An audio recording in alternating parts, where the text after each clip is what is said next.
Hello and welcome to News Team Boulder. I'm Andrew Sorensen. And I'm Dorian Smith. Here's what's happening today. Residents in the quiet coastal town of Seal Beach, California are dealing with the devastating reality of a mass shooting that has left 8 people dead and 1 in critical condition. Details of the rampage are emerging today. Police have identified Scott DeCry as a suspected gunman who walked into the local hair salon and opened fire. DeCry's ex-wife worked at the beauty shop, and he reportedly was involved in a child custody dispute with her. Victims of the shooting include both employees and customers in the shop, as well as DeCry's former ex-wife. DeCry has been identified as a 42-year-old former Marine. RTD is proposing one of the largest service cuts in its history. News Team's Priscilla Carlson reports on which service changes will impact students and residents the most.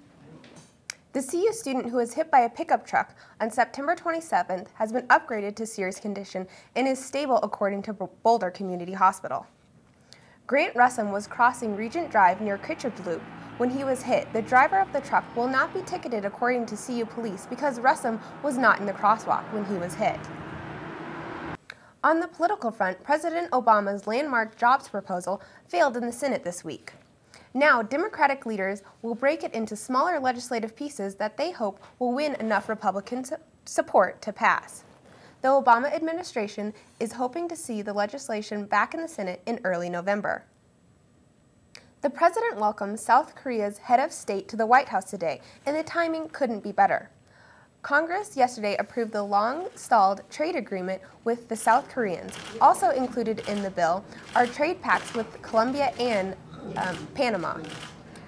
While the deals with Colombia and Panama are likely to have limited economic impact, the agreement with South Korea is designed to break down barriers between the United States and the world's 15th largest economy. And coming up, will CU ban cars on campus? And can Twitter really help you land a job? Social media has had an effect on students far beyond text messaging. As News Team's Josh Rising reports, your online profile can be valuable not only in your personal life, but as well your professional life. The listeria outbreak that began in Colorado is now the deadliest foodborne illness outbreak the United States has seen in more than 25 years. The CDC announced Wednesday that 23 people have died from listeria, while another 116 have been taken ill. The current death toll also surpassed the 1998 listeria outbreak linked to processed meats that killed 21 people. The tainted cantaloupe from Jensen Farms were recalled in mid-September, but the number of deaths may continue to climb as symptoms of listeria can take up to 2 months to appear. CU's Westward award-winning radio station, Radio 1190, is conducting its biannual pledge drive. News Team's Igor Pitnitsky gives the scoop on some of the cool prizes you can bid on. Thanks, Dorian. Thanks, Michelle. Okay, and we've got Nick here with sports. CU could really use a win this weekend, huh? Yeah, they sure could, and they're going to have their work cut out for them playing Washington up in Seattle. However, even with the team's struggles, senior leadership remains strong. Just the thought makes me sick. Big Poppy curse, Big Bambino curse, kind of the same thing, right? I certainly hope not. 86 more years. Oh, gosh. Well, thanks, Nick. Coming up, a free ride to Tokyo. If that's not exotic enough, how about a trip to outer space? Japan is preparing to offer 10,000 free round-trip plane tickets to foreign travelers. This is an effort to rescue its faltering tourism industry, which has seen a sharp decline since the Fukushima nuclear crisis in March.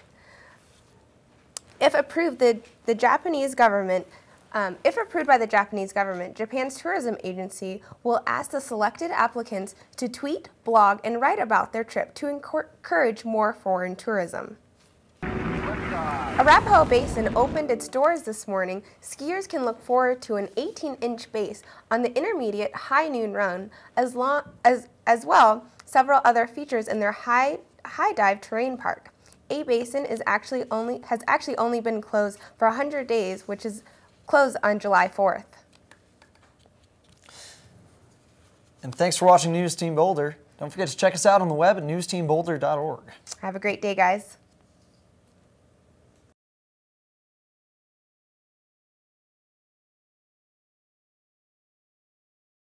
Thanks, Priscilla.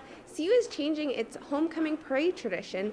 This year, the parade will be moving from the Hill down to Pearl Street. This is the first time that it will be teaming up with the long-standing Stampede, which has been running up and down Pearl Street for 7 years now. This large event will host the CU Marching Band, players, and coaches, plus all of this year's floats for the 2011 Homecoming Parade.